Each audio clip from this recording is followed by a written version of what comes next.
So the first one is how to avoid or limit churn during the pandemic. The second is how do we create a positive service environment. The third is getting the balance right of the omni-channel experience. And the fourth is you only reach out when there's a problem or to upsell.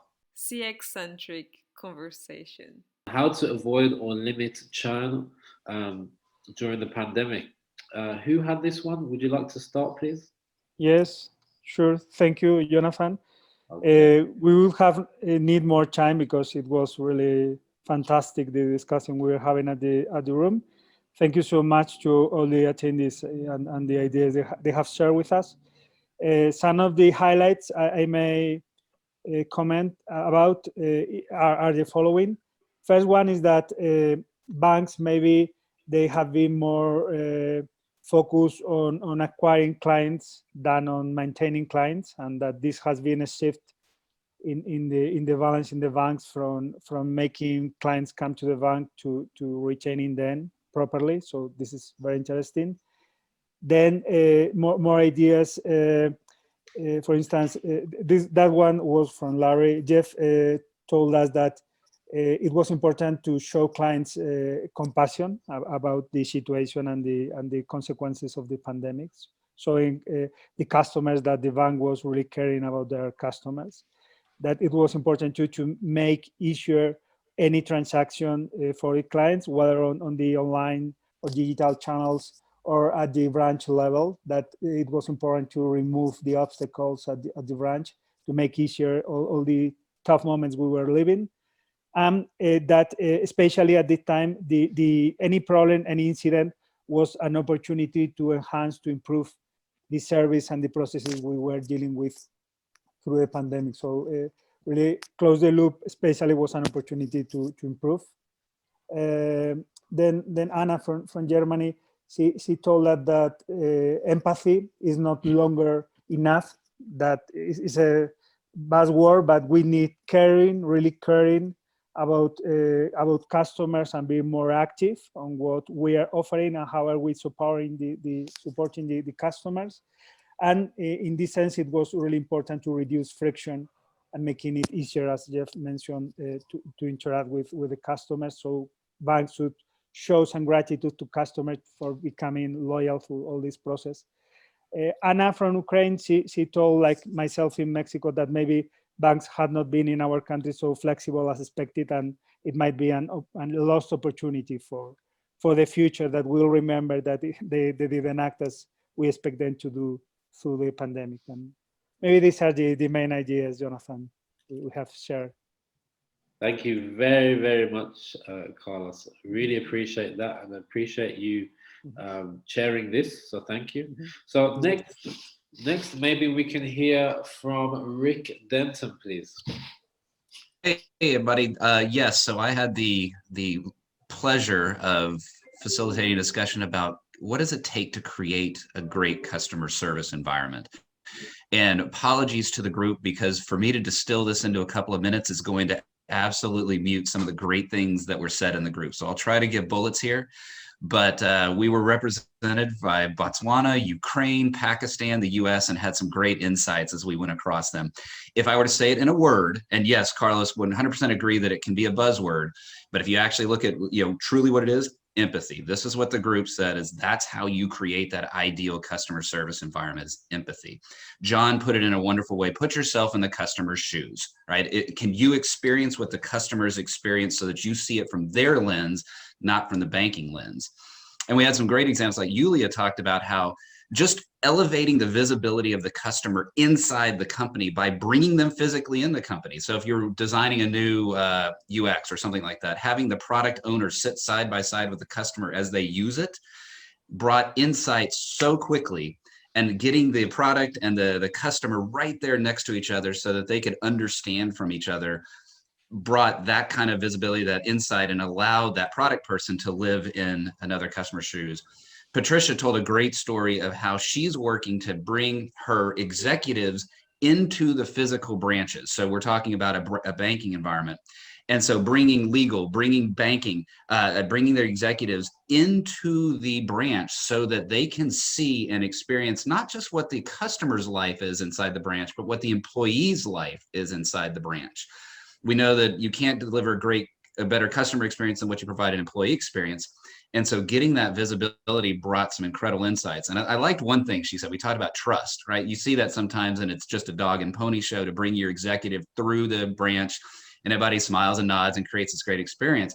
She said, we purposely choose a more casual day, a day where ties aren't required. So it's on Fridays, to try to have it where that idea of the big executives coming into the branch gets muted, and there's trust that can be shared and insights, because the front line is the side that, knows the most about the customer. Absolutely. John talked about how language matters, and how when we're trying to connect to a customer, if we have to read a boring disclosure, at least use tone and intonation as you try to connect with the customer and build that relationship with them. And we did, and one of the things, and it started our beginning and finished us at the end, a great customer service environment is not always smiles and happiness. It's being able to react to the customer in the moment that the customer is having. And so John mentioned this, Yulia closed us with it, the idea of sometimes things go badly. Companies make mistakes. And how are you handling that? And how are you not just fixing an issue, but how are you restoring the relationship? Stole that from Disney. How are you restoring that relationship creates that great customer service environment? So I've completely squashed so much of the great thoughts that the group had, but I hope that gives a little bit of insight to everyone to what we talked about. Rick, that was fantastic. So I really appreciate your time. Appreciate you representing North America and guiding the group through. So thank you for that. The next will be from Gunjan, getting the balance right of the omni-channel experience. This should be an interesting one. Over to you, Gunjan. Yeah, thanks, Jonathan. Yeah, it was actually really interesting, and I could have kept going with the discussions. I was really disappointed when we had to come back to the main room. We had a really interesting cross-section of people in the room. We had consultants, people from the banking sector, telecom, and also from the health sector.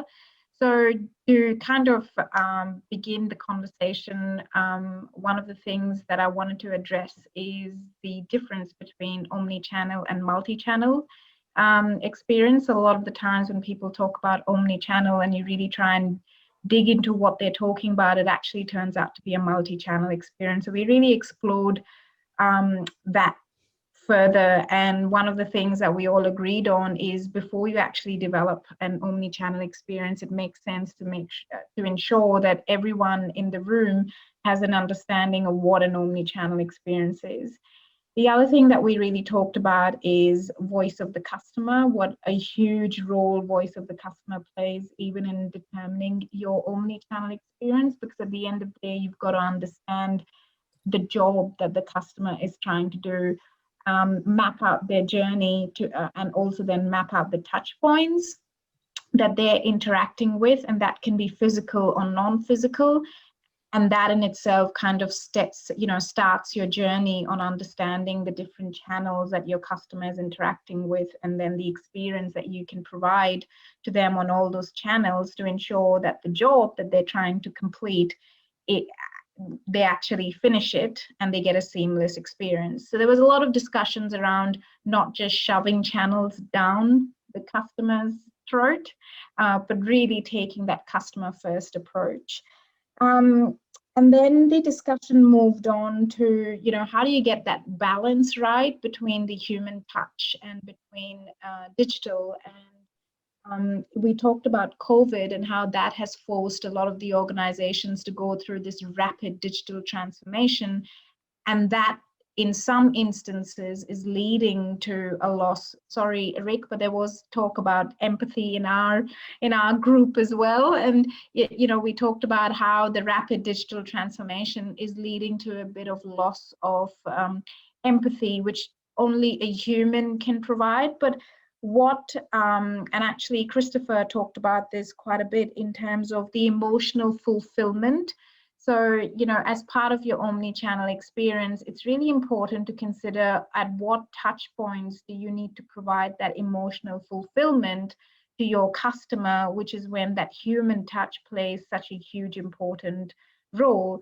And we talked about when you're trying to complete a job or when you're trying to buy a service, it really depends on how invested you are. So as an example, if you're looking at getting a mortgage for a home, you might do a lot of the research on on a website. You might call up a call center and talk to someone at the call center.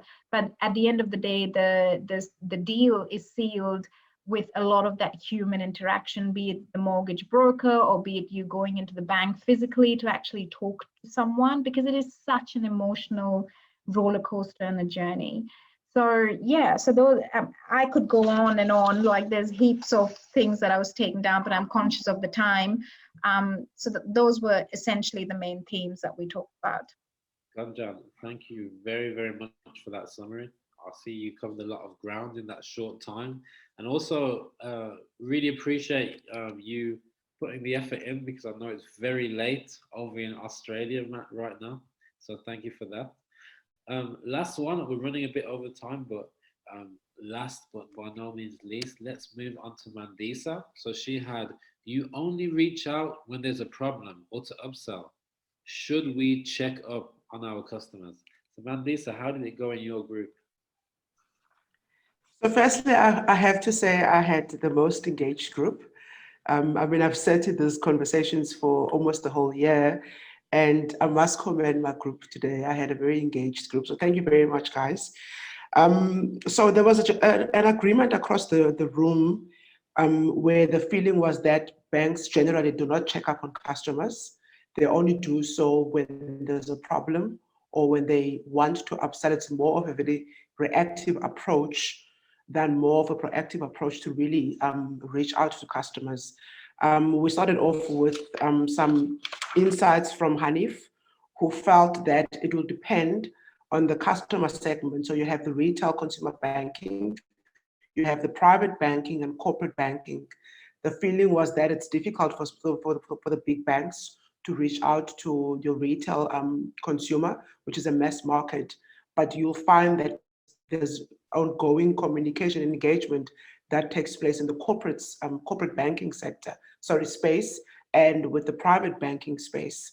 On the other end, Michelle came back saying that it shouldn't be like that, though it's like that, but technically it can be done, but maybe not voice to voice, but technically banks can leverage technology to be able to ensure that there isn't that much of a gap in terms of the connections being made between these different types of customers. And we had Alexander, who was in the banking sector. So it was a very nice mix. We had different sex professionals, and we had guys that had been in the banking sector. The feeling from Alexander, based on him being from Ukraine, he was saying that from this side, much in the private banking space, there's much more caution and they're much more careful about contacting the clients. But there's a more of a proactive contact policy with customers. And after customers visit the branch, customers would receive an SMS. He has a portfolio of 1.5 customers, and he would generally communicate with them regarding service quality. And then from Dan worked with small banks, and he's from the US. And from his side, I love what he said, that they would use their staff to segment clients. And he found that there was different insights received from face-to-face interactions than what you would get from running a survey. And then we also had interesting insights from Ben Phillips, where he said that because of COVID, of lockdown, this came to life, where you now started seeing banks reaching out to customers now more in COVID-19 than they did before. And he mentioned that it's sometimes difficult for banks to get connected or to reach out to certain banking customers. And those would be the customers with a very high net worth. So those type of customers would have some financial manager that manages their finances. So you never really get to connect and communicate with them. And from his side and from Michelle, and I agree with both of them that there needs to be an engagement strategy that precedes your engagement with customers. before you can really actually reach out to customers, there needs to be a very clearly defined engagement strategy.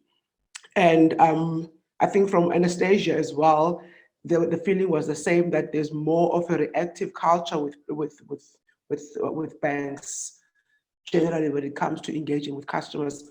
Also from our side in South Africa, I found the same, even though I have a private banker.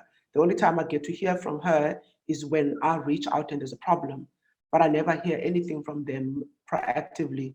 CX-centric conversation.